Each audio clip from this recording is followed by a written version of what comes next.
On garde ça avec ce qui se passe en ce moment. On est sérieux. Et voilà, on va prier le Seigneur. Peut-être que peut-être Jean-Daniel, David, peut-être aussi José puissent élever leur voix, prier le Seigneur et demander à Dieu sa. Amen.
Et bienvenue à vous qui êtes là pour la première fois. Que le Seigneur vraiment vous bénisse. On se prie de la simplicité, de la simplicité, de louer Dieu, de remercier Dieu, de chanter la gloire. Voilà, on va chanter depuis notre cœur. Alors j'espère que vous pouvez. Amen. Même pas la guerre, ça va. Allez, on chante.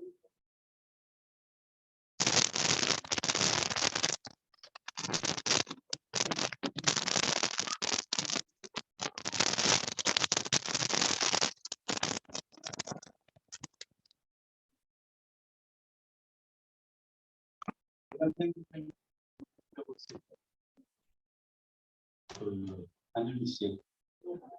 C'est bien quand même. Et en fait, ce qui a toujours guidé ma vie, c'est l'espérance qu'il y a en Jésus. Aujourd'hui, cette espérance dans le monde, elle ne va pas très loin, mais en Jésus, c'est merveilleux. Et quelle joie, cette espérance qui a partagé maintenant. C'est formidable, c'est la terre. Notre espérance est en Jésus.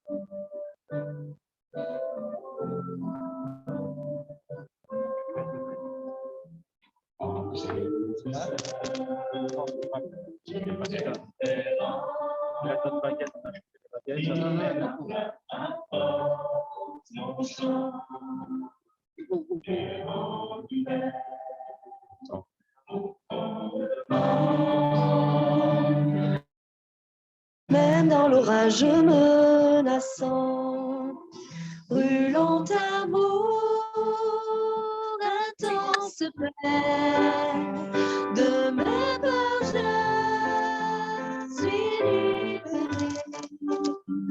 Mon réconfort, il est mon tout. Dans son amour, je tiens debout. En Jésus seul, devenu chair, le parfait, l'éternel sur terre, un don d'amour et de bonté, haï par ceux qu'il vient sauver.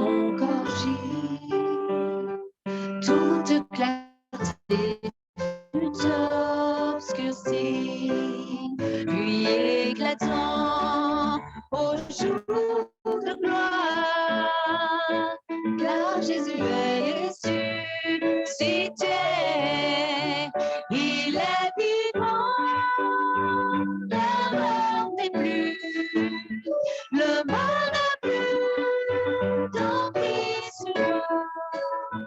Je suis à lui et lui à moi, acheté par le sang du roi. Ni accusé, ni condamné, sa puissance m'a transformé. Et du début jusqu'à la fin, Christ est maître de mon destin. Ni force humaine, ni plan humain ne peut m'arracher de sa main jusqu'à ma mort où semble tout. Par son pouvoir je tiens debout. Ni force humaine, ni plan humain ne peut m'arracher de sa main jusqu'à ma mort où sombre tout. Par son pouvoir je tiens debout jusqu'à ma mort où sombre tout. Par son pouvoir je tiens debout.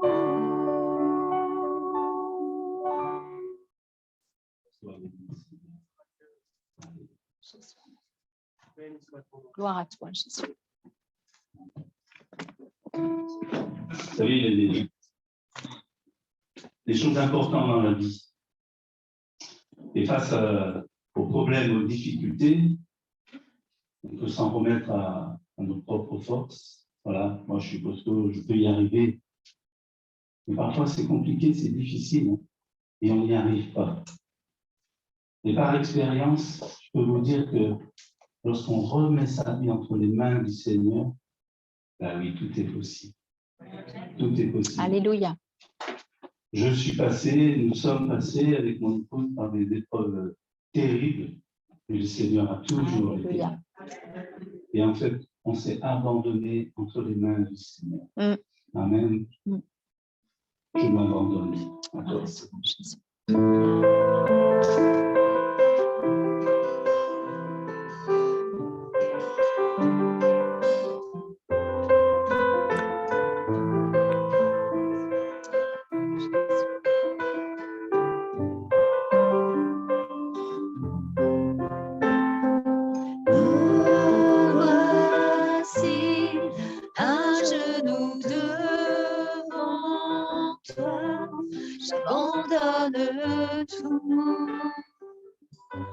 J'abandonne tout. Mon seul désir, alors que tu m'attires, c'est d'être avec toi. C'est d'être avec toi. Je m'abandonne.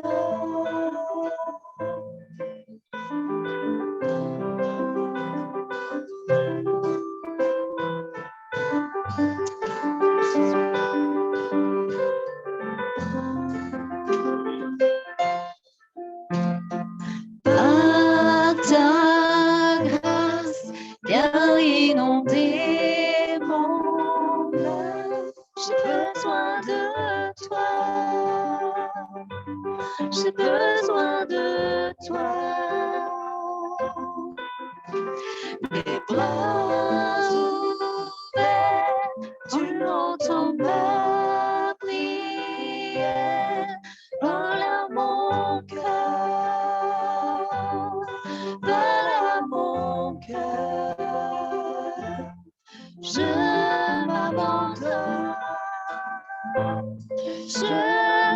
m'abandonne. Je veux mieux te connaître.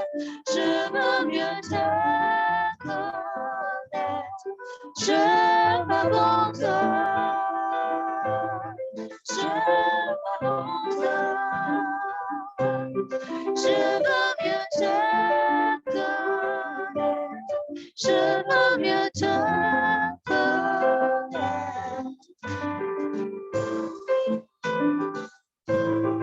Alléluia, Jésus.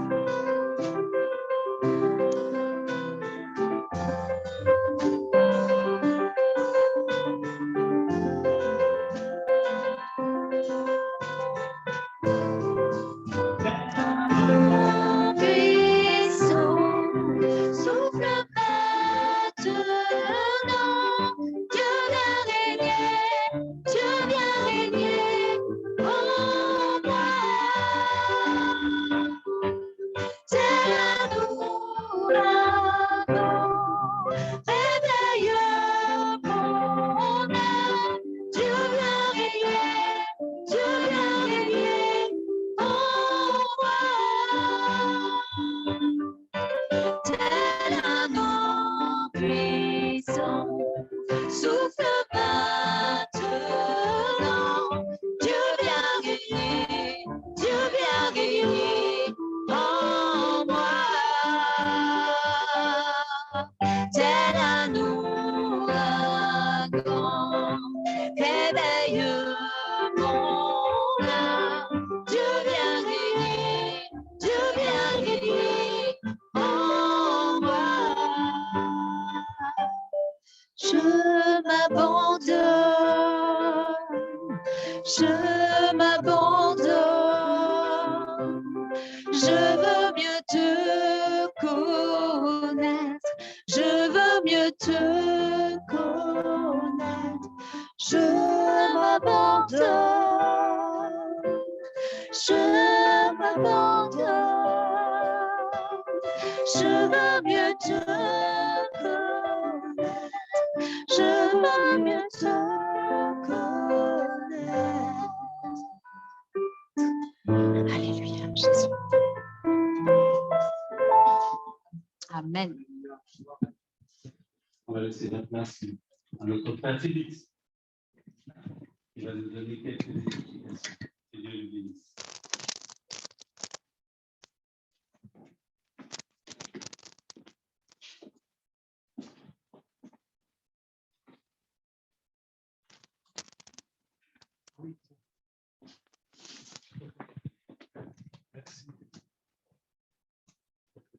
Voilà, bonjour à chacun, bonjour à chacune.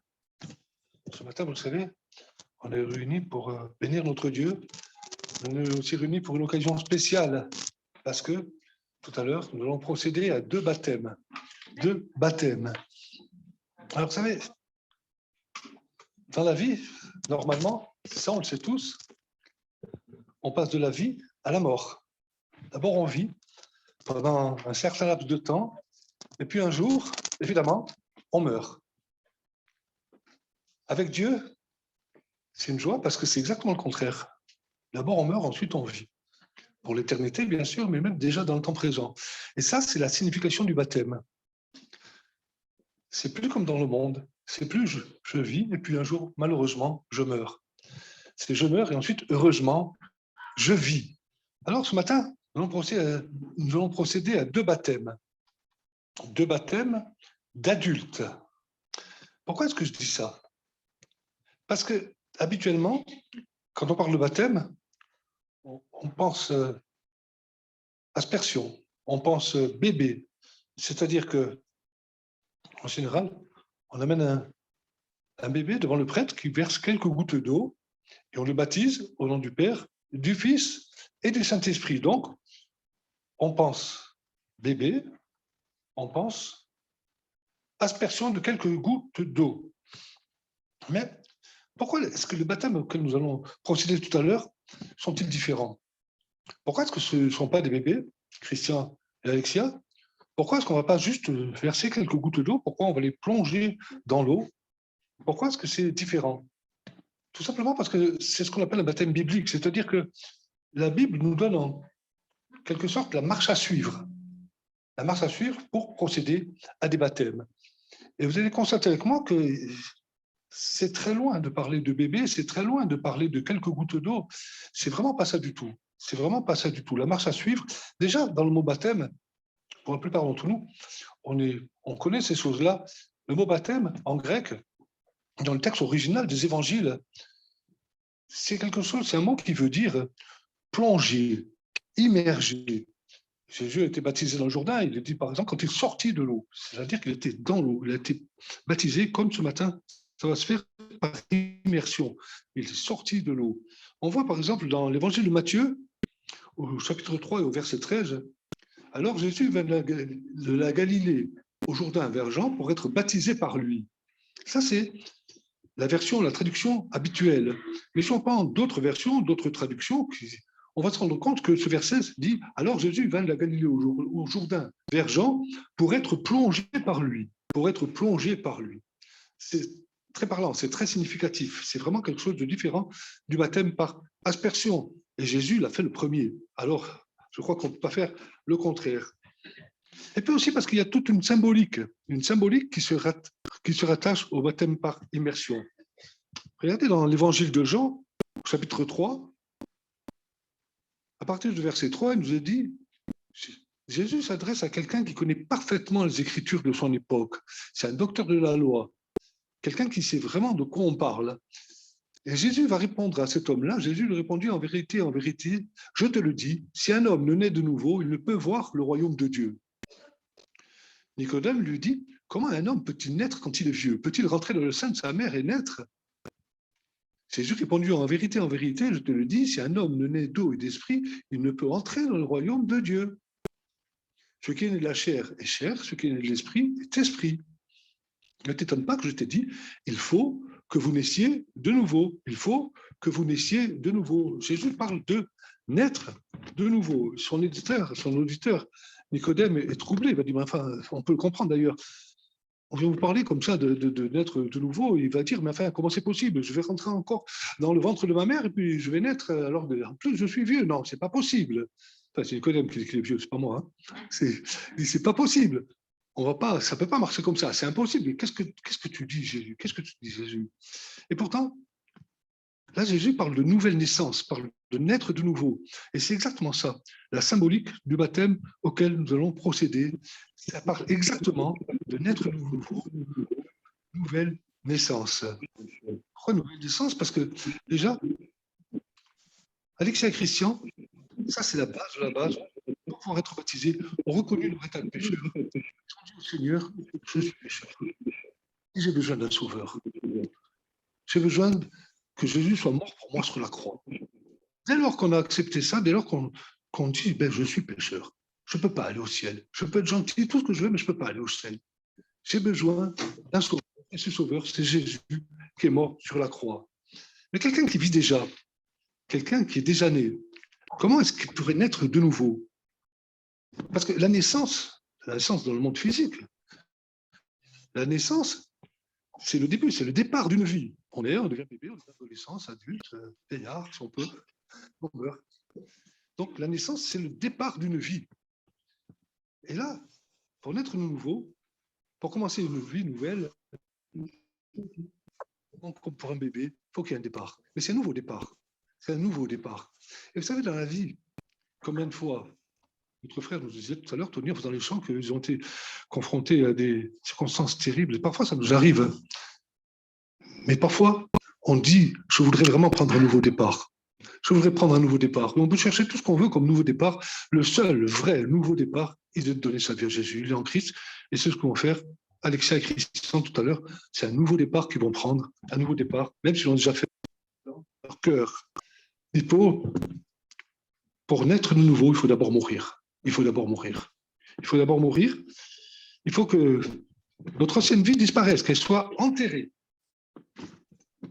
Sinon, tu vas enterrer ta vie de garçon, si tu veux. Tu vas enterrer ta vie de fille quand tu vas être plongé dans l'eau. Mais ils vont ressortir de l'eau, enfin, j'espère. Hein. Ils vont ressortir de l'eau pour une nouvelle vie. pour une nouvelle vie. C'est ça la symbolique du baptême. Cette symbolique, on la trouve dans l'épître de Paul aux Romains, au chapitre 6, verset 3. Ignorez-vous que nous tous qui avons été baptisés en Jésus-Christ, c'est en sa mort que nous avons été baptisés. Ça, c'est la symbolique. On a été baptisés dans la mort.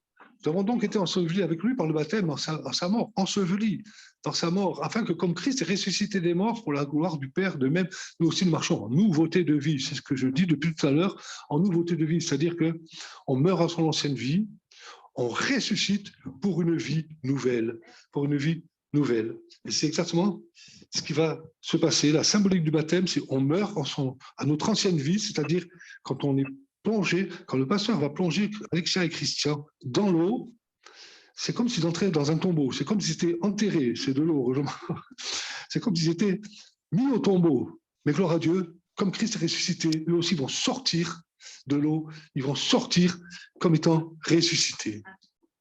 C'est-à-dire que, est-ce que Martial, nouveauté de vie, vont sortir de l'eau, est-ce que c'est pour vivre comme avant? Alors, ben non, certainement pas. Parce qu'avant d'être baptisés, ça, ce n'est que le côté, ils vont formaliser leur engagement. Avant d'être baptisés, il a fallu qu'il se passe quelque chose dans le cœur d'Alexia et de Christian.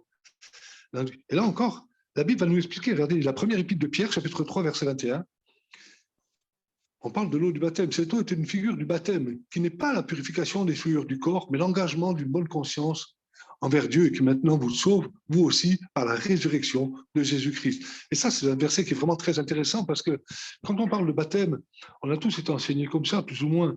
Souvent, on pense que, parce qu'on a mis quelques gouttes d'eau sur la tête d'un bébé, il est sauvé. Pourquoi? Parce qu'on a ôté le péché originel. Laisse-moi te dire, peut-être on risque de te choquer, c'est pas vrai. On peut lire la Bible dans tous les sens, ce n'est pas vrai.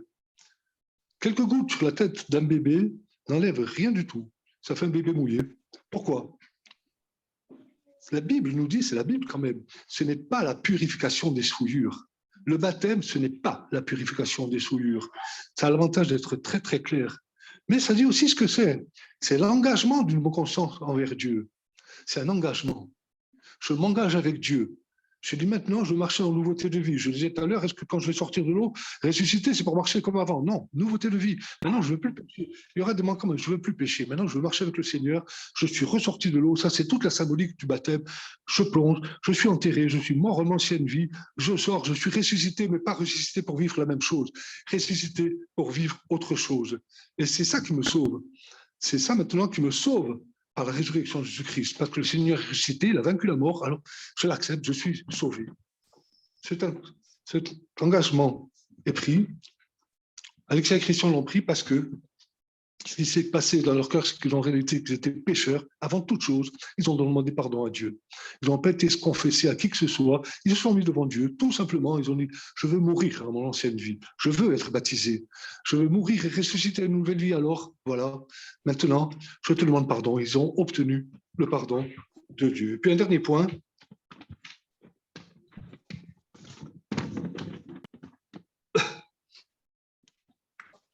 Le retrouver, vous inquiétez pas. Non, c'est la conclusion. Les baptêmes que nous allons pratiquer donc avec Alexia et Christian, c'est l'aboutissement d'une démarche. C'est un départ, le départ d'une vie nouvelle en Christ, avec Christ. Mais c'est aussi l'aboutissement d'une démarche qu'ils ont fait. L'aboutissement, c'est un engagement avec Dieu, mais la démarche de vouloir vivre en nouveauté de vie. Il y a eu peut-être une rupture à un moment donné dans notre vie.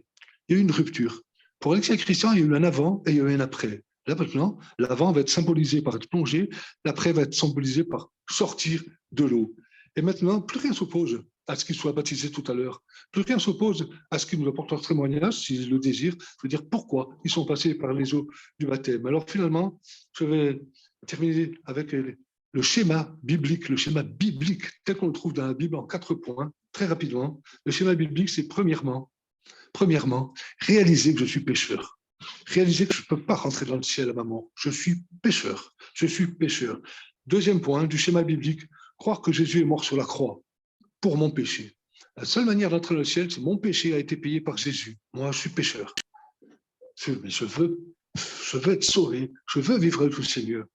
Croire au sacrifice de Jésus. Troisième point, demander et obtenir le pardon de Dieu, parce que c'est très simple. La Bible dit simplement que Dieu est fidèle et juste pour pardonner. On lui demande le pardon, il nous l'accorde, il voit qu'on est sincère, c'est tout. C'est pas compliqué. Et le quatrième et dernier point, c'est maintenant désirer de marcher en nouveauté de vie, en concrétisant cette décision par le baptême. Une dernière fois, je plonge à mon ancienne vie, je ressuscite en sortant à ma nouvelle vie, pour une vie nouvelle avec Jésus. Amen. Que Dieu soit béni.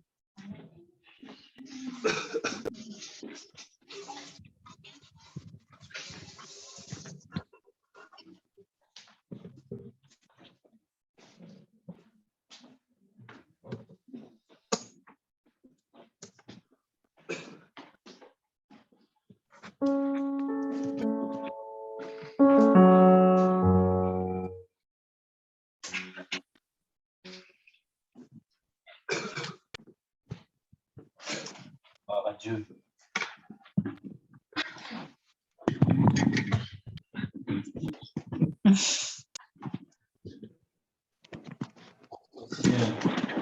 Pour sa parole, merci pour sa parole. C'est un vrai miracle lorsque quelqu'un donne sa vie au Seigneur. Pour certains, ça se passe facilement. On est là, on fait ça, on dit, on donne son cœur. Pour d'autres, le chemin est beaucoup plus compliqué, on peut parler de miracle. Parce que Dieu est un Dieu pour tous sur le sol. Amen.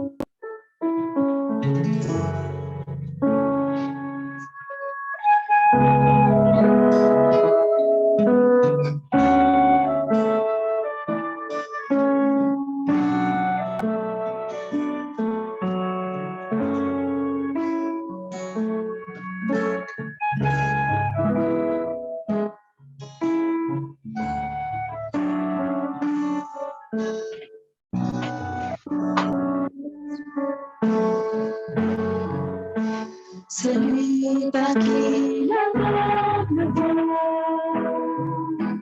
il est présent l'aveugle, il est présent l'aveugle. Celui par qui le sang entend, il est un toute part, il est un toute part en moi. Oui, je crois en toi. Oui, je crois en toi. Tu es le miracle. Oui, je crois en toi. Oui, je crois en toi. Tu es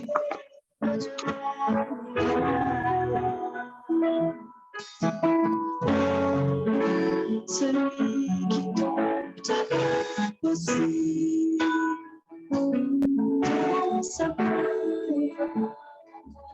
dans sa main. Celui qui a vaincu la mort, la vie qui abonde en moi, de la vie qui abonde en moi. Oui, je crois en toi. Oui, je crois en toi. Tu es le Dieu des miracles.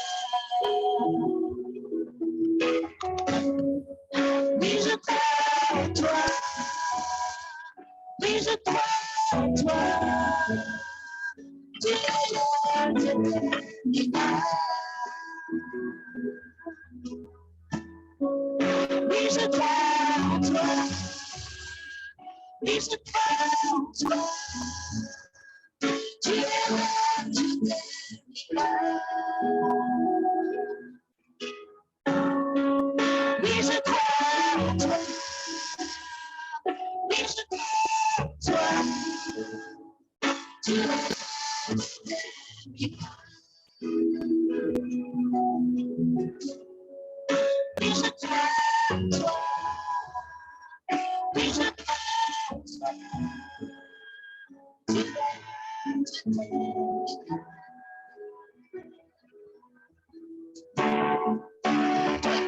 miracles.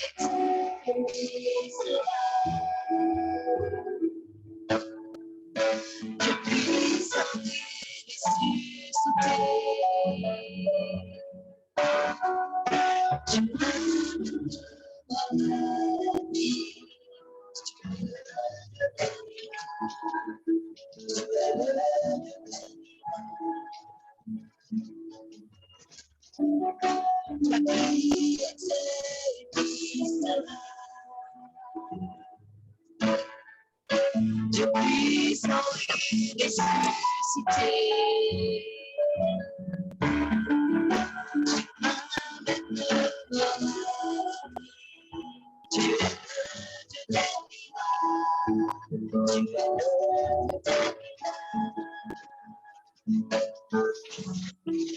Oui, je crois en toi.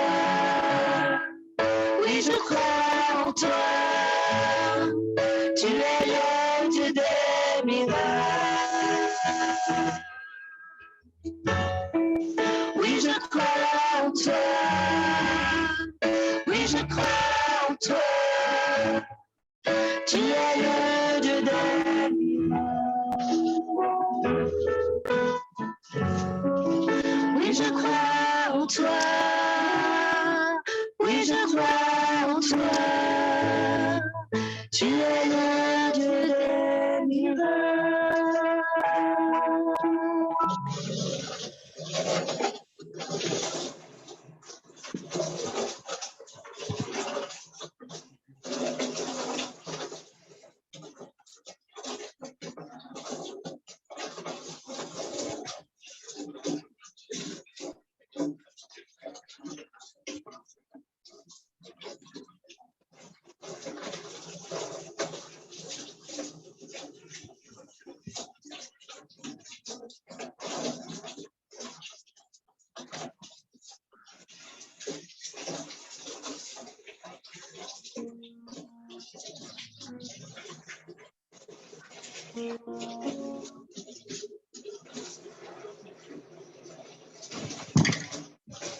Bonjour à tous, on va essayer de chanter sans pleurer parce qu'on est tellement émus.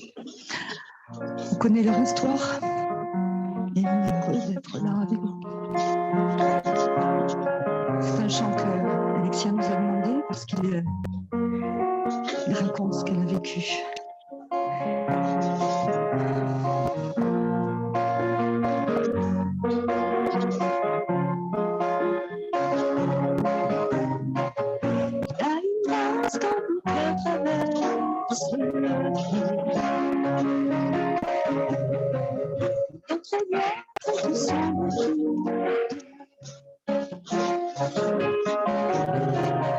Et quand je pense à entre qui j'étais et qui je suis, je sais que je serai chance. Il était avec moi dans mes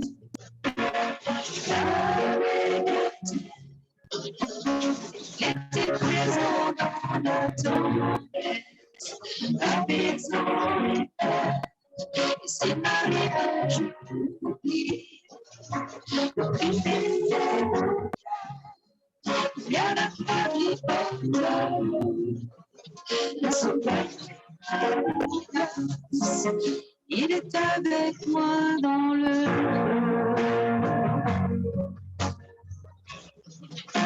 il est avec moi.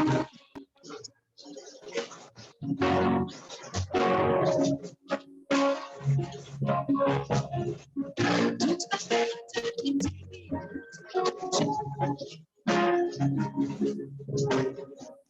le péché n'a plus aucun force.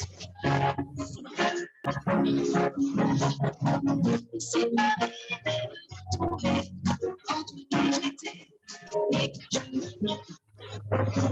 Combien je ne sais mais pas assez. Je sais que je sais avec moi.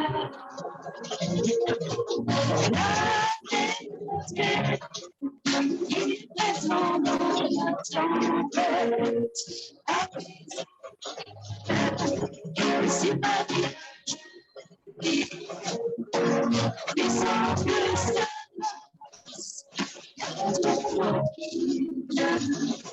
c'est puissance. Il est avec moi.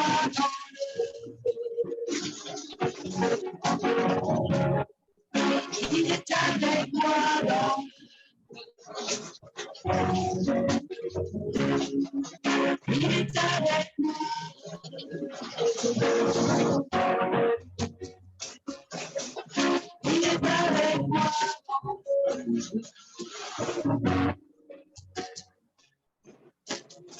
Et je vois la lumière dans les ténèbres, alors qu'elle brille devant.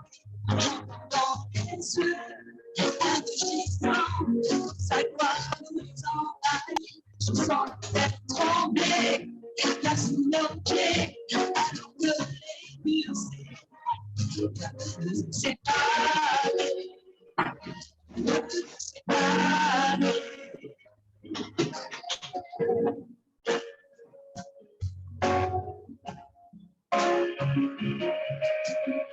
Il n'y a aucun autre nom comme le nom de Jésus.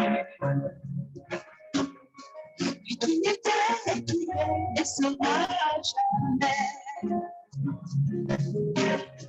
Donc peu importe ce qu'il adviendra, entre qui je suis et qui je deviens, je sais que je ne serai jamais seul. Je sais que je ne serai jamais seul. Sera avec moi dans la vérité. Sera présent dans la tempête. Apaisant les mers. Si ma vie m'entoure, en priant vers moi, je me réjouis les mains dans les car je sais que tu es là. Et je vois la lumière dans les ténèbres, alors qu'elle fuit devant lui. J'entends dans les yeux un rugissement, sa gloire nous envahit. Elle tremblait là sous nos pieds, alors que les murs s'effondrent. Rien ne peut nous séparer. Rien ne peut nous séparer. À mes côtés, il sera présent dans la tempête, apaisant les mers. Si ma vie un jour oublie, ta bonté envers moi, je me réjouis les mains dans les mains, car je sais que tu es là. Je me réjouis les mains dans les mains, car je sais que tu es là. Je me réjouis les mains dans les mains, car je sais que tu es là. Je me réjouis les mains dans les mains, car je sais que tu es là. Je me réjouis les mains dans les mains, car je sais que tu es là.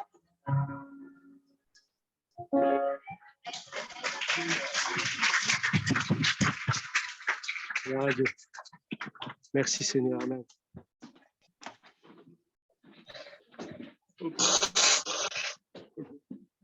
Voilà, gloire à Dieu. Hein. Merci Seigneur. On se réjouit même dans l'épreuve. Le Seigneur est là même dans l'épreuve, mais il est là aussi dans les moments bénis de notre vie. Amen. Dans les moments joyeux, on est vraiment heureux de pouvoir être là avec Alexia et Christian, vivre cette journée. C'est leur journée. Vous avez compris que ce qu'on va pratiquer, que ce baptême, c'est une institution divine, c'est le baptême biblique. C'est pas nous qui avons l'Église évangélique qui baptise de cette façon, mais la parole de Dieu nous est là, elle nous le rappelle. Allez, faites de toutes les nations des disciples et baptisant au nom du Père, du Fils et du Saint-Esprit. Celui qui croira et qui sera baptisé sera sauvé. Amen. Amen. C'est clair le commandement que le Seigneur nous a donné. Alors, sans plus tarder, c'est le moment important. On va demander, vous savez, on dit souvent les femmes et les enfants d'abord. Hein.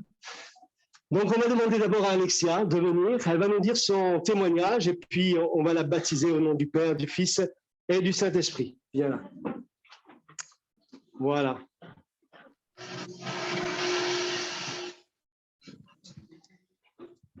Bonjour. Alors, j'ai longtemps attendu ce moment-là. Chez nous, ça a pris du temps, que ce soit pour moi comme pour papa. D'ailleurs, on va faire un témoignage pour deux, parce que nos vies sont liées depuis le départ. C'est normal, c'est mon père, mais dans la foi aussi. Et donc, c'est moi qui parlerai pour tous les deux. On a mis pratiquement 20 ans jusqu'au jour de ce baptême. On a grandi dans une famille avec ma mère où mon arrière-grand-mère était témoin de Jéhovah, donc on parlait pas de Dieu. On ne le cherchait pas. La religion, on ne voulait pas en entendre parler. On n'avait rien contre, mais rien pour non plus. Et Dieu s'est révélé à nous sans qu'on le cherche. C'est pour ça, même si aujourd'hui, il y a quelqu'un dans la pièce qui est là par hasard, qui ne le cherche pas, Dieu peut se révéler quand même. Il n'a pas besoin qu'on le cherche, de gens en quête de spiritualité ou d'un sens à la vie. Il se révèle même sans ça. Et c'est ce qui s'est passé pour nous. Il y a eu le divorce de mes parents. Mon père a vécu une période difficile et quand je l'ai retrouvé, je l'ai trouvé joyeux. Et j'ai cherché à comprendre pourquoi il était joyeux du haut de mes 10 ans. Et en fait, il avait rencontré des personnes, dont Elisa, qui est là, et qui nous suit depuis 20 ans d'ailleurs, qui lui avaient parlé de Dieu. Et je voyais mon père changer, retrouver le sourire. Et du haut de mes 10 ans, j'ai voulu connaître ce qui le rendait heureux.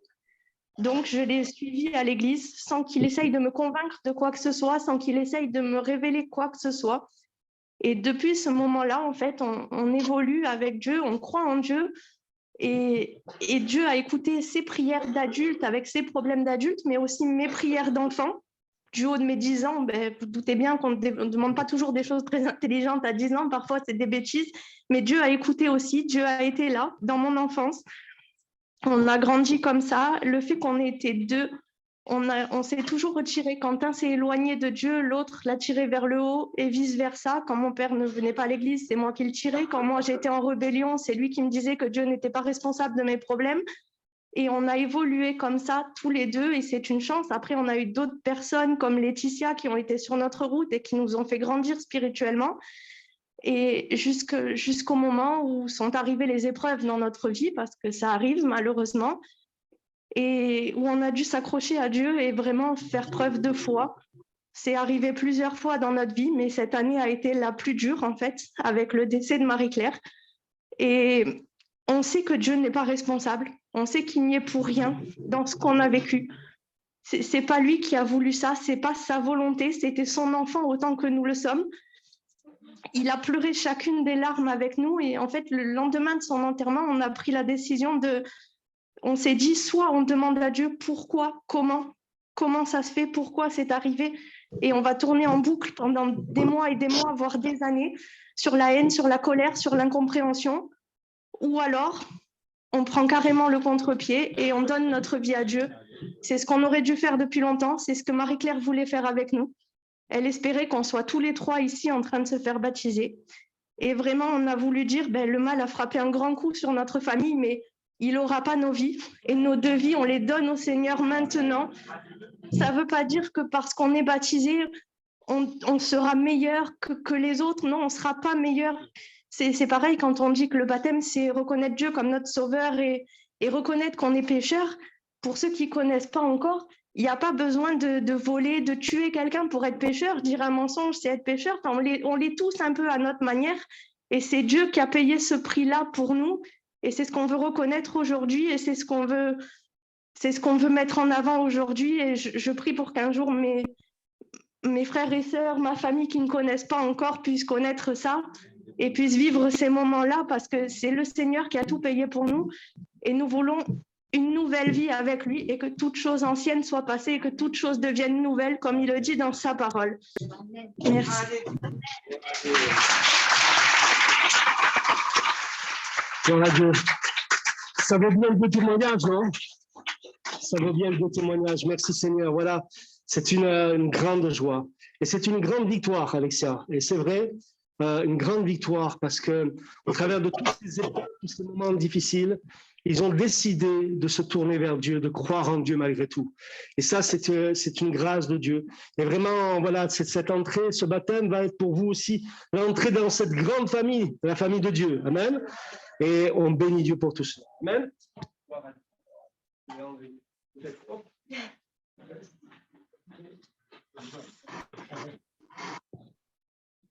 Voilà.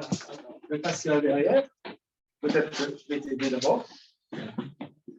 Voilà, on va, les photographes, la télévision, tous ceux qui veulent s'approcher pour prendre des photos. Donc, on va essayer de se pousser un peu. Doucement.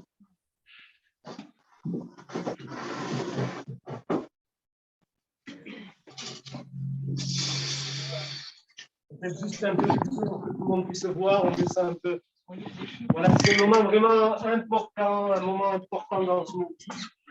C'est choisir et décider de s'engager avec Dieu. Et quand on s'engage avec Dieu, sachez une chose, c'est que Dieu s'engage avec nous. Et il est fidèle. Amen. Et comme nous l'avons chanté, oui, on ne sera plus jamais seul. Le Seigneur sera avec nous. Alors, voilà. C'est un peu tranquillement, approche bien.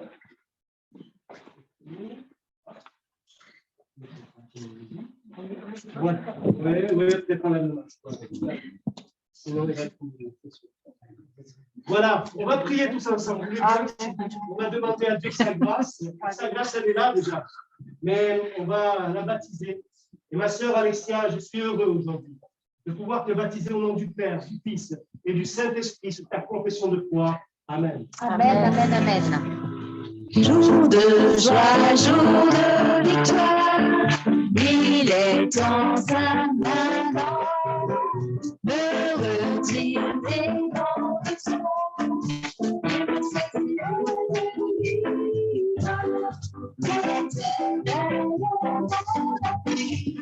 Devant tous les ennemis, Dieu se lève avec éclat et marche devant.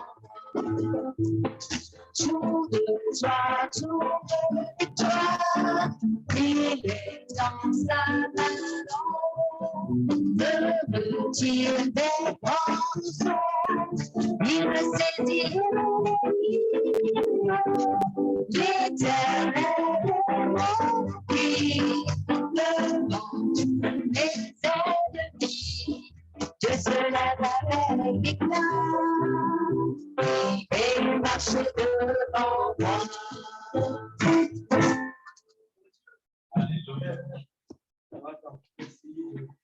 Avec tous ces micros, on y arrive. Hein. Voilà, maintenant c'est le tour à Christian. Hein. Voilà, on a chanté un jour de joie, un jour de victoire. Et c'est vraiment ça ce que nous vivons aujourd'hui. Parce que nous rendons gloire à Dieu. C'est la victoire du Seigneur. Alléluia, sur les épreuves, les aléas de la vie, les moments difficiles. Viens un peu ici, 2 secondes. Parce que toi, tu ne voulais pas parler, je sais. Non. Mais le fait d'être là, c'est déjà un témoignage. Le fait de pouvoir être là avec nous ce matin, de dire devant tes enfants, oui, voilà, je crois dans le Seigneur Jésus. Je crois qu'il est mort sur la croix pour mes péchés. Il est mon sauveur. J'ai encore beaucoup de choses à découvrir. Mais le Seigneur, il est là. Il vit dans mon cœur et je veux le suivre. Amen. Gloire à Dieu. Allez, on va le baptiser aussi. Amen. Doucement. Parce que normalement, il voulait faire un saut. Après, il me dit, mais on va essayer de voir un autre jour peut-être. Voilà. Comme ça. Voilà. Alors,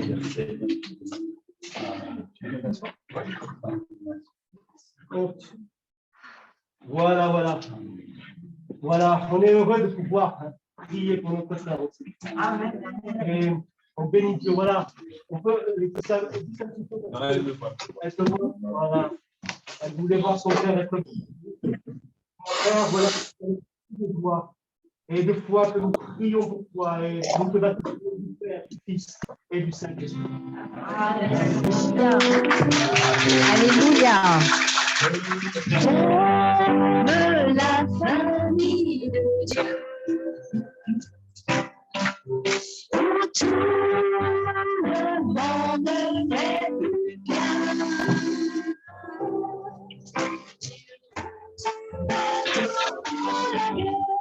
Je suis dans cette famille de Dieu.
Et c'est vrai, c'est pas juste une formule, mais je bénis Dieu vraiment, parce que c'est vraiment un jour de joie et un jour.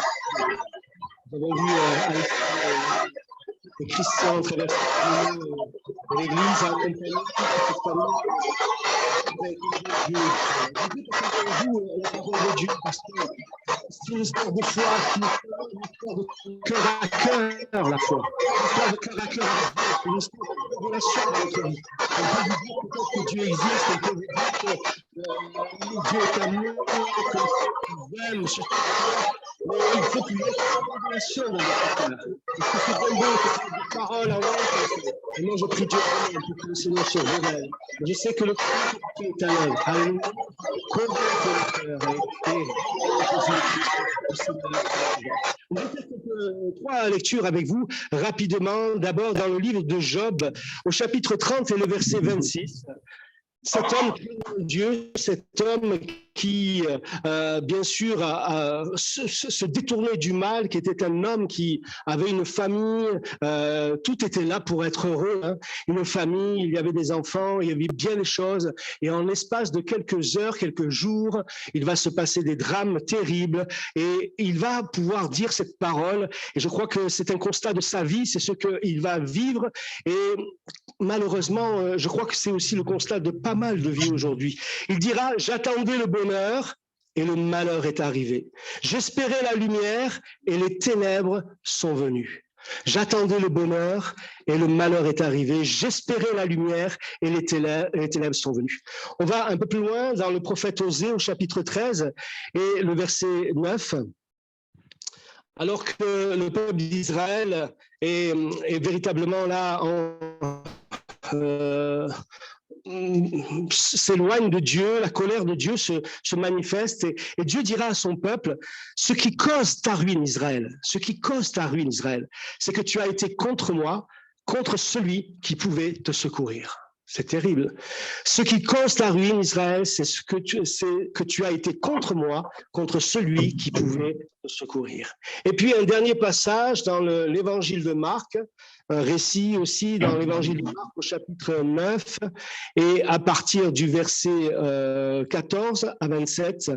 Nous lisons ce récit. Lorsqu'ils furent arrivés près des disciples, ils virent autour d'eux une grande foule et des scribes qui discutaient avec eux. Dès que la foule vit Jésus, elle fut surprise et on accourut pour le saluer. Il leur demanda, sur quoi discutez-vous avec eux? Et un homme de la foule lui répondit, Maître, j'ai amené auprès de toi mon fils qui est possédé d'un esprit muet. En quelques lieux qu'il le saisisse, il le jette par terre, l'enfant écume, grince des dents et devient tout raide. J'ai prié tes disciples de chasser l'esprit, ils n'ont pas pu. Race incrédule, leur dit Jésus, jusqu'à quand serai-je avec vous? Jusqu'à quand vous supporterai-je? Amenez-le-moi. On le lui amena et aussitôt que l'enfant vit Jésus, l'esprit l'agita avec violence. Il tomba par terre et se roulait en écumant. Jésus demanda au Père, combien y a-t-il de temps que cela lui arrive? Depuis son enfance, lui répondit-il. Et souvent l'esprit l'a jeté dans le feu et dans l'eau pour le faire périr.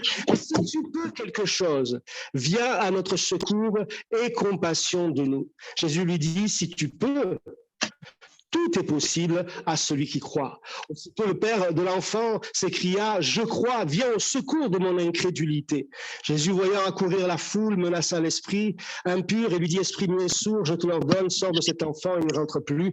Et il sortit en poussant des cris et en l'agitant avec une grande violence. L'enfant devint comme mort, de sorte que plusieurs disaient qu'il était mort. Mais Jésus, l'ayant pris par la main, le fit lever et il se tint debout. Amen. Gloire à Dieu, béni soit Dieu pour ces textes magnifiques de la parole de Dieu, de la Bible, qui nous appelle et qui nous interpelle ce matin. Je voudrais vraiment que, vraiment, même nous croyants, je crois qu'il est bon de repasser sur notre cœur cette parole, parce qu'elle est vivante, elle est puissante, elle crée la foi dans les cœurs. Amen.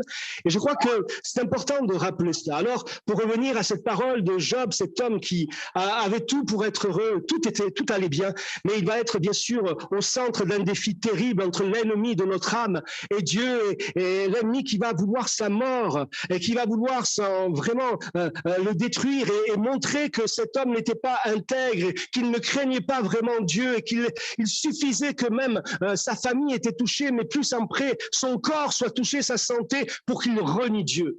Mais alors qu'il va perdre tous ses enfants, alors qu'il va perdre tous ses enfants et vivre des choses dramatiques, même son épouse va dire renie Dieu et meurt. Il te reste que ça. Et cet homme dira, et c'est pour cela que malgré tous ces pourquoi et ces comment, ces questionnements, il reconnaîtra un jour, mais il dira, mais je sais que mon Rédempteur est vivant. Mais avant cela, bien sûr, il dira, j'attendais le bonheur et le malheur est arrivé. J'attendais le bonheur et le malheur est arrivé. Je pense que Job,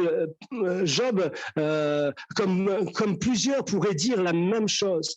Dans notre vie, notre foyer, dans nos familles, combien de fois certaines choses qui arrivent, on ne s'y attend pas, non? On ne s'y attend pas. Hein. La semaine dernière, on a entendu une chose, c'est dramatique dans une vie de quelqu'un qui est là et on s'y attend pas. Ça frappe comme une tempête, comme un tonnerre, comme, vous savez, comme on le voit, un orage qui arrive violent et on s'y attend pas. Pourtant, même la météo ne l'avait pas prévu. Et puis, il y a là toutes sortes de choses. Et je pense que, comme Job, plusieurs pourraient dire la même chose.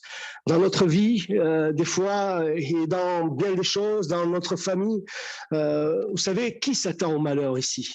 Personne. Je crois que personne au milieu de nous pourrait dire « Moi, dans ma vie, je m'attendais au malheur ». Je crois qu'on s'attend tous plutôt à être heureux. Et on travaille tous, on espère tous pour être heureux, pour vivre des jours heureux. Mais malheureusement, on le voit et on pense même, je crois qu'on a été créé pour être heureux. Vous savez, quand on voit un petit bébé qu'on a tenu dans nos bras, on le voit et en ce moment, on a des photos là sur Facebook qui sont magnifiques. On voit des nouveaux papis, mamies qui sont là, ils ont des bébés dans les bras. C'est trop beau. Et quand on les tient dans les bras, on se dit, voilà, Seigneur, on veut un jour, voilà, que cet enfant soit heureuse, non? On fera tout, on mettra tout en route pour que cet enfant soit heureuse. Mais malheureusement, la vie n'est pas toujours facile, non? C'est vrai? Même jamais. Elle est souvent remplie de moments de joie, heureusement, mais elle est aussi souvent remplie de difficultés, de souffrances et de désespoir. Bien souvent, c'est le lot aujourd'hui, vous savez, c'est une réalité aujourd'hui. On n'a pas besoin d'aller très loin, il n'y a pas besoin d'aller à l'autre bout de la terre pour voir la désespérance qui envahit nos sociétés, nos foyers, nos nations. Combien d'hommes et de femmes, de gens aujourd'hui qui mettent même fin à leur vie parce qu'ils sont désespérés, ils n'ont plus d'espoir. Combien de gens qui sont là et qui n'arrivent plus à se projeter dans l'avenir devant tout ce qui se passe devant nous, Alors, c'est terrible parce que nous cherchons dans bien des choses de la vie le bonheur, mais nous pensons pas le chercher en Dieu et dans le Seigneur. Et c'est ça que je crois qui est terrible. Et c'est ce que le prophète Osée dira à son peuple. Si Job donnera ce constat, c'est le constat de sa vie, comme le constat de beaucoup de vies encore aujourd'hui. Mais c'est vrai que c'est malheureux parce que quelque part, on a construit toute une vie, toutes ces tas de choses, le malheur frappe et là, on est désemparé. Il n'y a plus rien qui a de la valeur et tout s'effondre. Et quand on voit cela, c'est malheureux parce qu'on cherche dans la vie de chaque jour ce bonheur et malheureusement, nous ne le cherchons pas dans les choses de Dieu, nous ne le cherchons pas dans le Seigneur. Et c'est terrible. Et Osée dira cette parole, il dira « Ce qui cause ta ruine, Israël, c'est que tu as été comme contre moi, contre celui qui pouvait te secourir. » C'est terrible, c'est le constat qui va se passer. Dieu parle au travers de la bouche du prophète au peuple d'Israël et lui donne une révélation terrible de son état vis-à-vis de Dieu. vis-à-vis de Dieu. On pourrait, vous savez, entendre la même révélation de Dieu aujourd'hui pour une partie de son peuple, mais aussi de notre pauvre humanité en ruine à bien des niveaux, parce que le monde a rejeté dans Dieu de sa vie, ne faisant de lui aucun cas. C'est pas vrai? Aujourd'hui, il ne faut pas parler de Dieu, il faut parler de tas de choses, hein, mais quand on se met à parler de Dieu, on dérange. Quand vous voulez, souvent je dis ça, vous voulez mettre un malaise dans un repas de famille, vous voyez, vous dites, tenez, j'ai envie de vous parler de Jésus. Vous allez mettre un malaise. Aujourd'hui, parler de Dieu, non. Alors, pourtant, il y a autant qu'il y a d'hommes, il y a de religions sur cette terre. Mais c'est terrible de voir et de réaliser cela. Alors oui, parce qu'on a rejeté Dieu de sa vie, ne faisant de lui aucun cas. Alexia disait tout à l'heure, le péché, c'est pas simplement voler, tuer, faire toutes sortes de choses. Mais le péché, c'est rejeter Dieu de sa vie. C'est de ne pas croire sa parole, de ne pas vouloir obéir à sa parole, de ne pas vouloir véritablement le suivre. Et je crois que notre monde, plus que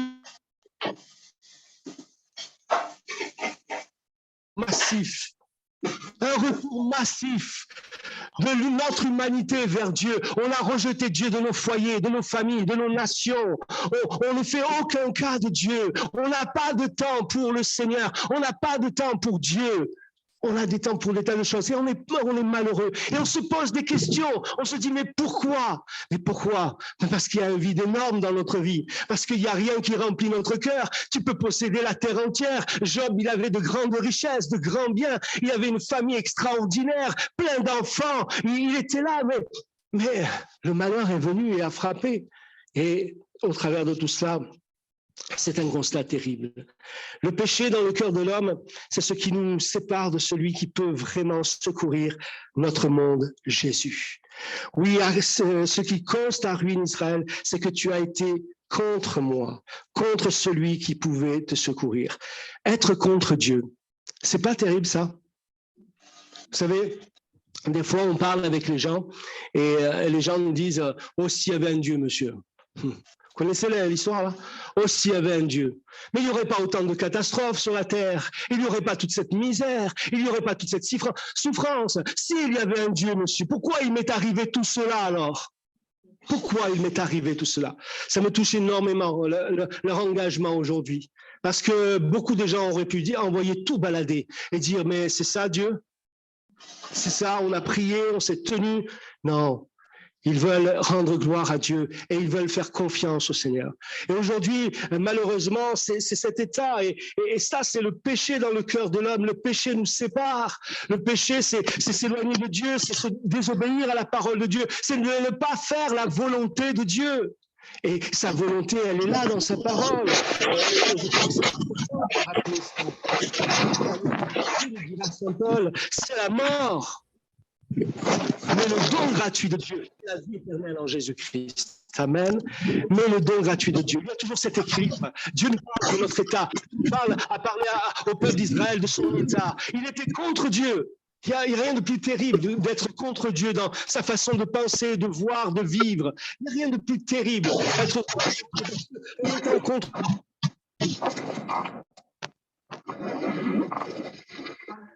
celui qui peut nous sauver encore aujourd'hui, celui qui peut intervenir. Alors, vous savez, le mot ruine dans ce verset apparaît, dans ce texte, et on voit au travers de tout cela que le mot ruine apparaît dans ce texte qui précise d'où viennent les conséquences de cette réalité que le peuple vit.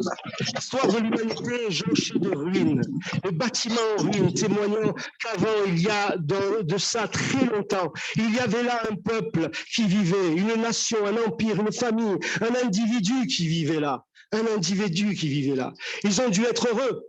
Et quand on voit toutes ces ruines aujourd'hui historiques dans toutes les villes, on se dit, voilà, ils ont dû être heureux. Mais ils ont été aussi confrontés à la dure réalité de la vie avec ces guerres, ces drames, ces catastrophes naturelles, avec ces catastrophes humaines, sa violence, ces épidémies, non? Il y a des peuples qui ont disparu à cause des épidémies. Quelle ruine! Et il reste les ruines. Toutes ces ruines que nous visitons peut-être des fois pendant les vacances, nos voyages, sont aussi l'image de cœurs ruinés par les blessures de la vie. Et je crois que souvent, quand on voit ces ruines, on dit « Ah, il y avait l'histoire, on est intéressé par l'histoire », mais on se rappelle, il y avait des gens, il y avait un peuple qui vivait là, il y avait des gens qui ont dû être heureux, mais aujourd'hui, il reste que des ruines. Aujourd'hui, il reste que des ruines. Alors, c'est vrai que c'est aussi l'image des cœurs ruinés par les blessures de la vie. Elles sont là, mais il n'y a plus de vie, il n'y a plus de joie, non ? Il reste les pierres, il reste les bâtiments peut-être, mais il n'y a plus de vie, il n'y a plus de joie. Et je crois que c'est ce pourquoi nous sommes vécus, pour vivre, et vivre une vie avec Dieu, une vie heureuse. Avoir la foi et être heureux, ça va ensemble. Beaucoup de gens et la religion a détourné le message de l'évangile, qui est cette bonne nouvelle, cette puissance de Dieu pour le salut de quiconque croit. Et beaucoup de religions ont détourné ce message extraordinaire qui nous amène à une relation avec Dieu afin de connaître ce Père céleste qui nous aime vraiment et avoir cette relation au travers de Jésus-Christ, le seul intermédiaire entre Dieu et les hommes, et qui nous donne de pouvoir avoir une paix profonde, connaître une joie véritable. Oui, ça n'empêche pas aux croyants de traverser des épreuves et de vivre des moments difficiles, mais le Seigneur, comme nous l'avons chanté, il est avec nous et il restera avec nous et il nous soutient. Il calmera même la tempête s'il le faut. Il interviendra même s'il le faut. Notre Dieu est là, oui, cette image de cœur ruiné par les blessures de la vie. Ces cœurs sont souvent en 1000 morceaux. Il y a des morceaux qu'on ne retrouve pas d'ailleurs. Des morceaux de vestiges qu'on ne retrouve pas. Le temps est passé, ça s'est effrité, il y a eu toutes sortes de choses. Toutes ces histoires de vie dénotent de grandes souffrances, de grandes détresses, enfouies souvent dans notre subconscient pour mieux se protéger, ne pas déterrer ce qui fait mal. Vous savez, bien souvent, on est tous pareils. Notre subconscient, on enfouit quelque part en nous-mêmes toutes ces douleurs, toutes ces souffrances, toutes ces choses. Et on les cache à nous-mêmes. Et quelque part après, qu'est-ce que l'on fait? On fait semblant. Non? On fait semblant. On vit ou on survit. On est là, peut-être vous pensez, oui, mais là, pasteur, vous êtes un peu trop négatif. Excusez-moi, hein, regardez un peu les infos, lisez les journaux, allez sur Internet, voyez un peu ce qui se passe aujourd'hui dans notre société, dans notre monde, non? Le monde politique cherche un sauveur quelque part, hein, moi je vous le dis. Hein. Là, on va nous parler bientôt, on va nous dire qui c'est celui qui va nous permettre de pouvoir vivre heureux, mais c'est les paroles, hein. On le sait, c'est des paroles. Nous respectons les politiques, nous respectons le monde politique. Mais qu'est-ce que l'on voit au travers de tout cela? Nous avons besoin de la parole de Dieu, nous avons besoin du Seigneur. Alors on fait semblant, on dit aux autres toutes sortes de choses, mais en vérité, le cœur il est vide, le cœur il n'est pas heureux. Alors il y a toutes sortes de souffrances, de choses qui sont cachées au fond de nous-mêmes. Et on a besoin de guérison. On ne sait pas où trouver la solution, non? On ne sait pas. Et vous savez, des fois, alors après, il faut du bruit, il faut qu'on fasse la fête. On fait la fête, on fait toutes sortes de choses. Vous savez, j'ai connu pendant ma jeunesse, il y a longtemps hein, de ça. Hein. J'ai connu pendant ma jeunesse toutes des soirées de fête où c'était la fête et c'était n'importe quoi. Où on faisait n'importe quoi, il fallait faire la fête, il fallait être heureux. Mais vous savez, quand on se retrouvait à la maison, quand on voyait tout ça, en vérité, il y avait un grand mal-être au fond de moi-même. Il n'y avait pas de sens à ma vie et c'était bien loin du bonheur dans ma vie. Mais le Seigneur est celui qui est venu et il s'est révélé dans notre vie. Vous savez, le livre des Proverbes dira au Proverbe 14, verset 13, « Au milieu même du rire, le cœur peut être affligé et la joie peut finir par la détresse. » Il y a des gens, allez, arrête de parler de ça. Parlons un peu de choses positives, non? Mais moi, ce matin, même si vous ne le croyez pas, je suis en train de vous amener et de vous parler de plus que du positif, de celui qui peut remplir notre vie et nous donner d'être véritablement heureux. Et bien sûr que c'est important de réaliser tout cela parce qu'on veut être là et malgré que peut-être derrière tous les semblants, toutes les choses, il peut y avoir le rire sur le visage, il peut y avoir un visage qui est là avec un sourire, mais au milieu même du rire, le cœur peut être affligé, la joie peut finir par la détresse. Alexia et Christian ont eu un parcours de vie différent, même s'ils étaient ensemble. Un parcours de vie, de vécu aussi différent. Peut-être que pour Christian, la vie a pu commencer joyeuse avec tout ce qu'il fallait pour le rendre heureux. Mais voilà, tout s'est inversé. La vie heureuse est devenue un enfer. Elle est devenue un enfer, surtout ces dernières années. Bien sûr, il y a eu peut-être les mauvais choix, les erreurs, comme dans la vie de chacun de nous, non? Parce qu'il n'y a pas que eux, mais il n'y a pas que moi qui ai fait des erreurs. On a tous fait des erreurs. La Bible dit, il n'y a pas un juste, pas même un seul dans cette salle ce matin. On est tous des pécheurs. On a tous commis des erreurs. Et vous inquiétez pas, on n'est pas meilleurs les uns que les autres. Un jour, dans un grand meeting, alors je ne sais plus où c'était, dans un grand meeting, il y a un pasteur qui, dans sa prédication, et là, à un moment donné, il dit, est-ce que au milieu de nous, y a-t-il quelqu'un qui n'a jamais péché, Et là, au fond de la salle, il y a un homme qui a levé son bras, sa main. Et là, dans l'autre côté de la salle, il y a son épouse qui était là et qui a dit, bon, alors, je sais pas, moi, je prends Marcel. Je sais qu'il n'y a pas de Marcel, là. Marcel! Baisse ta main parce que je suis là. Et puis il a baissé sa main, vous voyez. N'appelez pas Valérie parce que sinon, là, Quoi, voilà. Non, c'est une réalité au travers de tout cela. Les erreurs, comme dans la vie de chacun.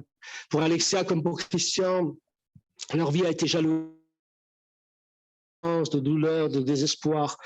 Nous l'avons bien entendu aussi dans ce témoignage, et oui, de notre sœur Alexia. C'est leur vécu, et vous êtes peut-être loin de tout cela. Merci Seigneur si vous êtes loin de tout cela. Amen. Merci Seigneur. Rendez grâce à Dieu si vous êtes loin de tout cela. Dimanche dernier, on a baptisé notre sœur Marie-Jo, et elle disait que sa vie, bon, il y a eu des problèmes, mais elle était heureuse, elle était, voilà. Mais pour autant, elle a eu besoin du Seigneur dans sa vie aussi. Et elle a été heureuse aussi de s'engager avec le Seigneur. Alors, béni soit Dieu, oui, rendez grâce à Dieu. C'est leur vécu, nous sommes tous différents, nous avons tous des vécus, des passés, des vécus différents. Et c'est pas pour autant que vous n'avez pas besoin de Dieu dans votre vie. C'est pas pour autant que tu as besoin du Seigneur.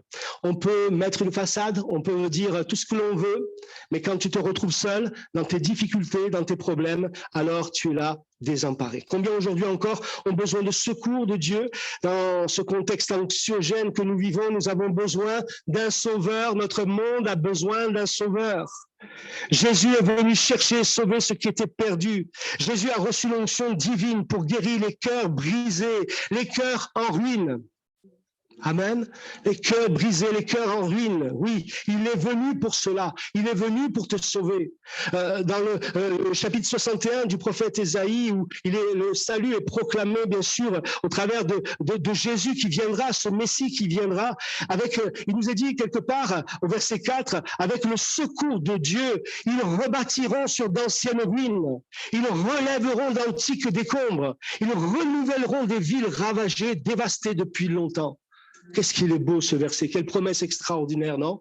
Il y a de l'espoir dans le Seigneur, il y a de l'espoir quand on se confie en Dieu, il y a de l'espoir quand on se tourne vers le Seigneur. Nous allons bientôt arriver aux fêtes de Noël, et Noël pour nous, croyants, vous savez, c'est pas simplement une fête commerciale ou seulement familiale, mais c'est pour nous un message extraordinaire. Il y en a eu 3 qui ont dit Amen. Pour nous, c'est un message extraordinaire qu'on veut partager aussi. Moi, je vais vous dire une chose, je fête Noël tous les jours. Non? Je fête Noël tous les jours. Parce que je fête la venue de mon Sauveur tous les jours. Je dis, tu es vivant, tu es venu, tu es là. Alléluia. Et au-delà de toute fête commerciale et tout ce que vous voulez, je crois que c'est un message extraordinaire qui nous rappelle que le Père des Lumières a, dans son grand amour pour notre humanité, a envoyé son Fils unique afin que quiconque croit en lui ne périsse point, mais qu'il ait la vie éternelle par la foi en Jésus-Christ. Par la foi dans le Seigneur. Il a été envoyé pour sauver, pour secourir. c'est exactement ce que notre monde a besoin. C'est exactement ce que nos foyers ont besoin. C'est exactement ce que nos enfants ont besoin, ce que mon mari a besoin, ce que mon épouse a besoin. C'est exactement ce que cette personne de ma famille, mon voisin, ma voisine a besoin. Elle a besoin d'un sauveur. Elle a besoin du secours de Dieu. Jésus est venu et il veut naître dans ton cœur. Amen. Il veut naître dans ton cœur. Notre frère nous a parlé de cette nouvelle naissance. Il faut que tu naisses de nouveau. Il faut que tu passes de cette vie morte à une vie nouvelle, une vie de l'esprit, une vie en Dieu qui va véritablement bouleverser ta vie et te donner une véritable espérance. Il veut naître dans ton cœur pour te sauver, te secourir. C'est pour nous que Jésus est venu.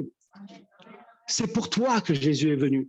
On a ce texte que nous lisons souvent pendant les fêtes de Noël, mais ce texte, il est magnifique. Luc chapitre 2, versets 10 à 14. Voilà ce que les anges vont dire à ces bergers. Mélange leur dit, ne craignez pas, car je vous annonce une bonne nouvelle qui sera pour tout le peuple le sujet d'une grande joie. L'évangile, c'est une bonne nouvelle qui apporte la joie dans les cœurs, qui apporte un sens à nos vies. Amen. Un peu plus loin, c'est qu'aujourd'hui, dans la ville de David, il vous est né un sauveur, qui est le Christ, le Seigneur. Et voici à quel signe vous le reconnaîtrez. Vous trouverez un enfant emmailloté et couché dans une crèche. Et soudain, il se joignit à l'ange, une multitude de l'armée céleste louant Dieu et disant, Amen. Gloire à Dieu dans les lieux très hauts et paix sur la terre parmi les hommes qui l'agréent. Alléluia, gloire à Dieu, gloire à Dieu. Merci Seigneur, oui c'est vrai, il vous est né un sauveur, il nous a été donné un sauveur qui répare les vies, qui change les cœurs, qui délivre, qui donne la vie éternelle, qui console, amen. Oui, un sauveur, un Seigneur. Pour terminer avec ce texte que nous avons lu dans l'Évangile, où on voit ce père de famille qui a un fils qui est possédé par un esprit muet. C'est bizarre cette histoire-là. On n'entend pas souvent parler de ça aujourd'hui, mais vous savez, je pense que si Dieu est à l'œuvre, il y a un esprit aussi mauvais qui est à l'œuvre aussi sur cette terre. Et beaucoup de gens sont liés, pris par des esprits mauvais. Des fois, même des gens vivent des choses comme ça. Beaucoup de gens se tournent vers les choses occultes en ce moment. Vous avez vu ? Beaucoup de gens, de jeunes et de moins jeunes, cherchent des réponses dans les choses occultes. C'est terrible ça. C'est ce qu'on disait avec cette parole du prophète Osée. On cherche le secours en dehors de Dieu. On ne cherche pas Dieu. On préfère aller chercher dans d'autres choses.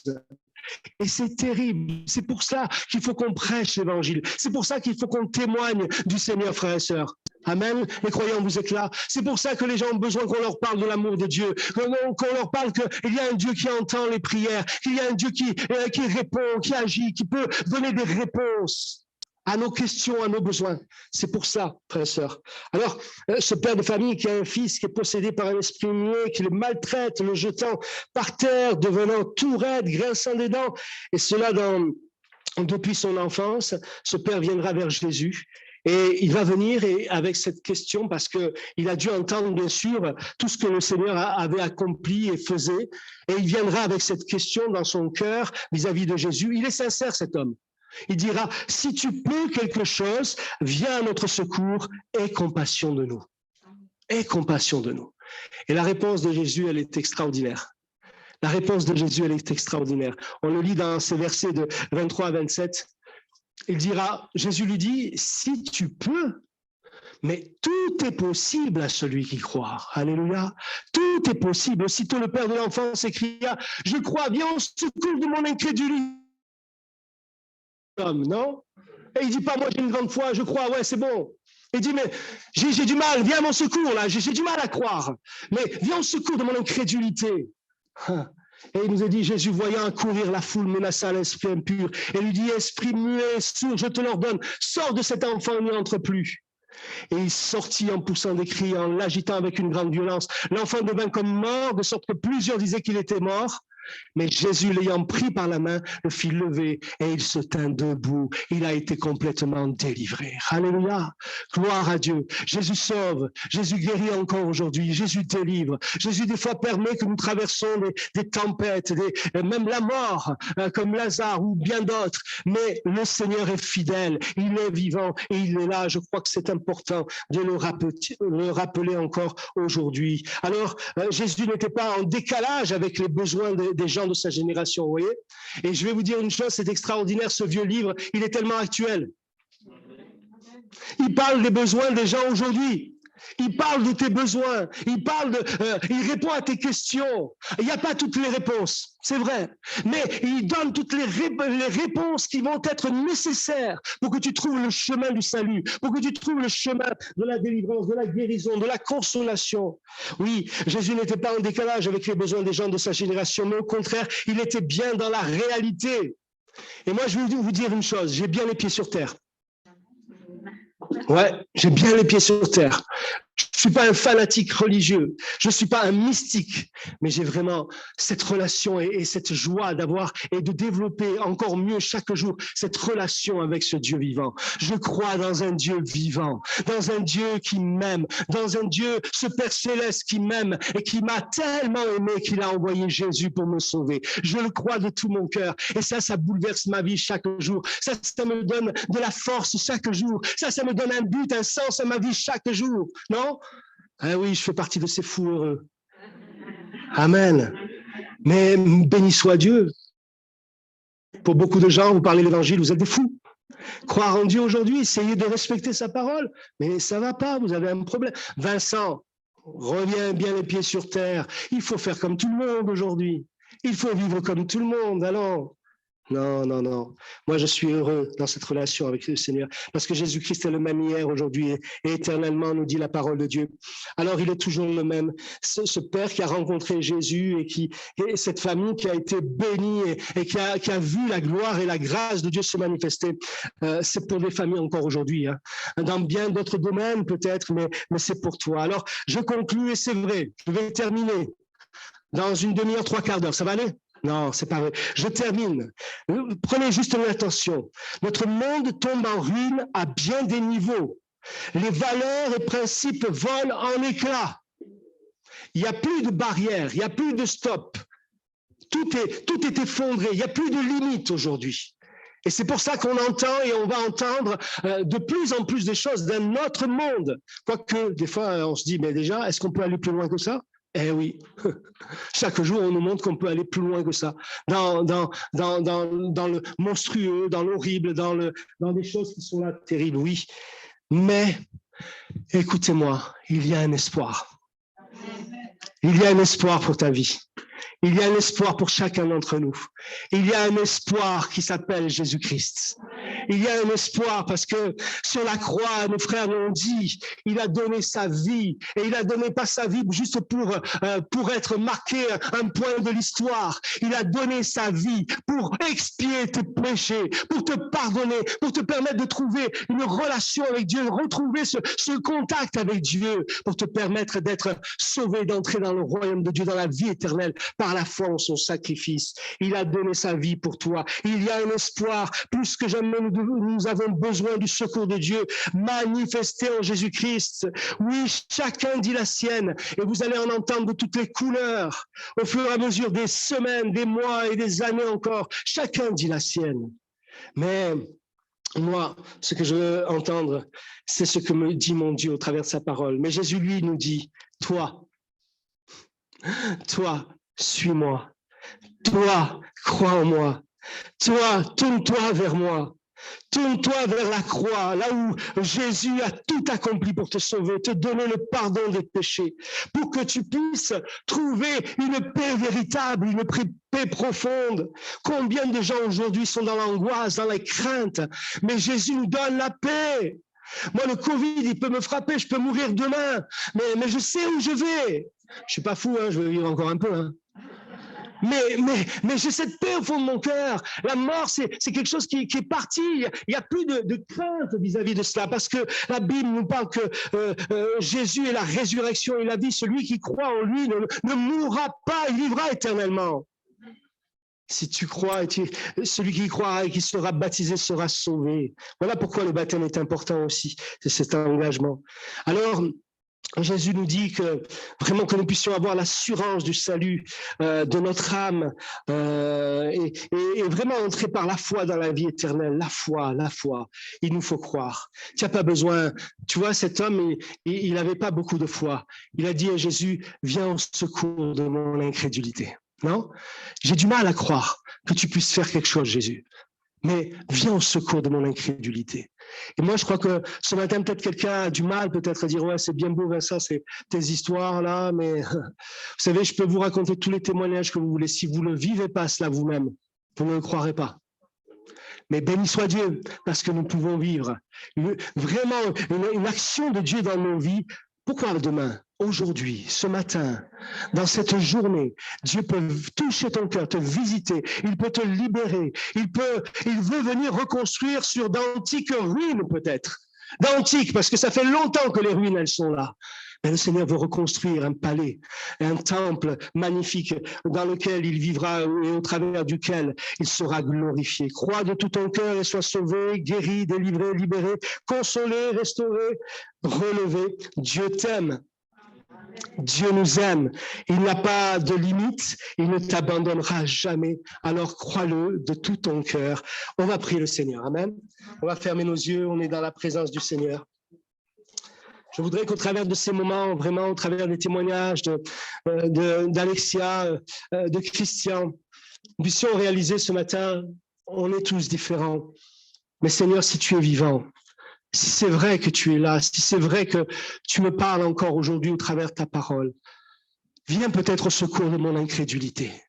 Viens parce que je ne sais pas, moi, si c'est vrai ce qu'il dit, ce pasteur. Je ne sais pas si c'est vrai. Moi, je ne veux pas m'enfermer dans une religion. Mais le Seigneur n'est pas venu créer une religion. Il est venu pour te sauver. Au-delà de toute chose, le Seigneur veut se révéler dans ton cœur. Il veut te bénir. Maintenant qu'on a les yeux fermés, on est dans la présence de Dieu. On veut vous aider. Amen. On veut vous aider. On veut prier pour vous. La prière, vous savez, c'est parler à Dieu avec son cœur. Et on veut prier pour vous. L'Église veut se réunir et prier pour vous. Au milieu de nous, si quelqu'un a entendu la voix du Seigneur, si quelqu'un veut dire « Jésus, je ne sais pas, je ne te connais pas, mais j'ai besoin de toi, révèle-toi dans ma vie ». Simplement, levez votre main, on va prier pour vous. On a les yeux fermés, on est dans la présence de Dieu. Moi, Jésus, je ne sais pas si tu es vivant, mais je veux vivre cela. Si c'est vrai, c'est pour moi. Alors, je lève ma main vers toi et au travers de cette main levée, je te dis « Seigneur, viens, j'ai besoin de ta grâce ». Alléluia. Est-ce qu'il y a quelqu'un qui veut que l'on prie pour lui, pour elle maintenant? Dans le nom de Jésus, nous allons prier. Seigneur mon Dieu, je te loue, je te rends grâce. Tu connais les cœurs de chacun et je sais combien, Seigneur, combien tu nous aimes et combien, au travers de ces moments, Seigneur, tu as déposé dans les cœurs une semence de vie. Alléluia. Et nous voulons, au travers de cette prière, arroser cette semence. Et nous croyons que cette semence, elle va porter du fruit dans la vie d'un cœur, d'un foyer, d'une famille. Seigneur, nous te disons merci d'avance parce que je crois, Seigneur, que ta parole est la vérité, qu'elle ne revient pas à toi sans avoir accompli son œuvre, Seigneur mon Dieu. Alors, merci d'étendre tes mains, de te révéler dans les cœurs, de fortifier la foi de ceux et celles peut-être qui sont chancelants. Et je prie pour Christian, je prie pour Alexia, afin qu'ils soient encouragés encore et que dans ces jours à venir, et notre sœur Marie-Jo soit baptisée dans le Saint-Esprit, puissions voir des délivrances encore au milieu de nous, des guérisons, des hommes, des femmes, des jeunes passés de la mort à la vie, des ténèbres à la lumière, vivre de véritables nouvelles naissances. Seigneur, je te loue et je te rends grâce parce que tu as l'œuvre et tu glorifies ton nom seul. Oui, merci Seigneur. Amen, amen et amen. Gloire à Dieu. Alléluia. Béni soit le Seigneur. Voilà, c'est quelques versets que nous voulions partager avec vous. Et vraiment, je voudrais vous encourager à repartir avec la foi dans votre cœur. Amen. Si c'est la première fois que vous venez, on va vous offrir le Nouveau Testament. Ne partez pas sans la parole de Dieu. Amen. On va vous offrir la parole de Dieu. Mais je crois qu'il y a un chant, non? On va rechanter le feu. Oui? OK. Voilà, là dans le feu. Christian et Alexia ont connu, hein, ils savent bien ça. Alors, on va rechanter ce chant, on va se lever, vous voulez bien? Et on va rendre grâce au Seigneur.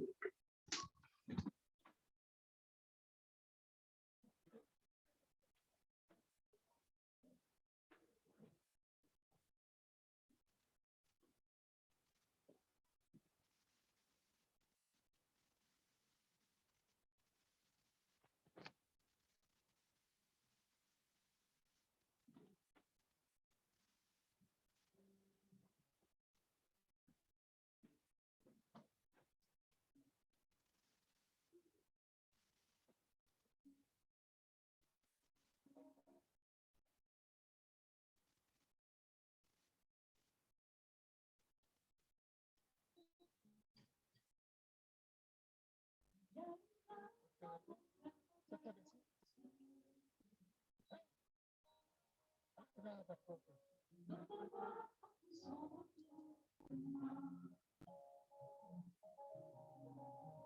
je pense à la différence entre qui j'étais et qui je deviens, je le sais que je ne serai jamais seule. Moi dans le feu, à mes côtés, il était présent dans la tempête, apaisant les peines. S'il m'arrive un jour d'oublier, de prier pour moi, il y a la croix qui porte à le croix, la sauveur à ma place. Il est avec moi dans le feu.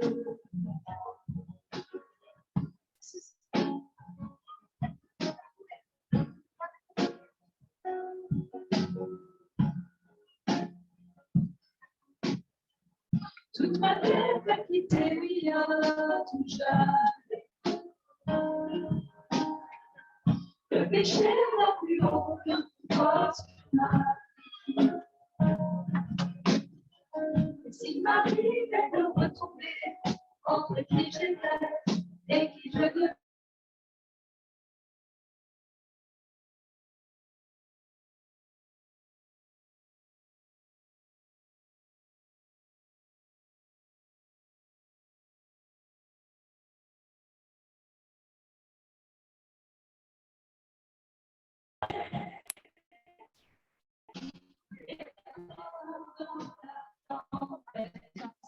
apaisant les peines. S'il m'arrive un jour d'oublier la puissance de sa grâce, il y a ton mot qui est bien, c'est la puissance qui en moi. Il est avec moi dans le feu. Il est avec moi dans le feu. Il est avec moi dans le feu. Il est avec moi dans le feu. Je vois la lumière dans les ténèbres, alors qu'elle brille devant lui. J'entends dans les cieux un rugissement, quand sa gloire nous envahit. Je sens la terre trembler, là sous nos pieds, alors que les murs s'effondrent. Il y a le feu nous séparer, il y a le feu nous séparer.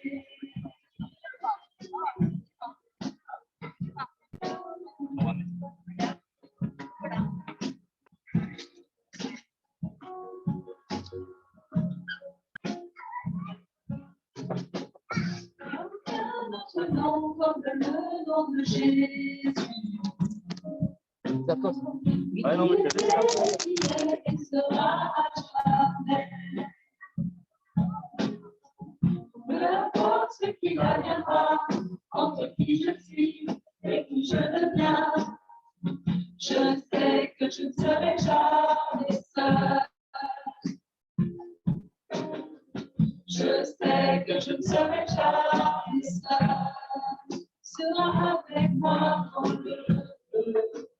À mes côtés, il sera présent dans la tempête, apaisant les peines. Et s'il m'arrive un jour d'oublier ta bonté envers moi, je me réjouirai même dans l'épreuve, car je sais que tu es là.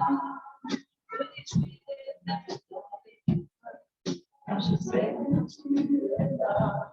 Je me réjouirai même dans l'épreuve, car je sais que tu es là. Je me réjouirai même dans l'épreuve, car je sais que tu es là. Amen, amen, amen, amen. Gloire à Dieu. On va demander à notre frère François de terminer ce moment de remercier le Seigneur. Amen.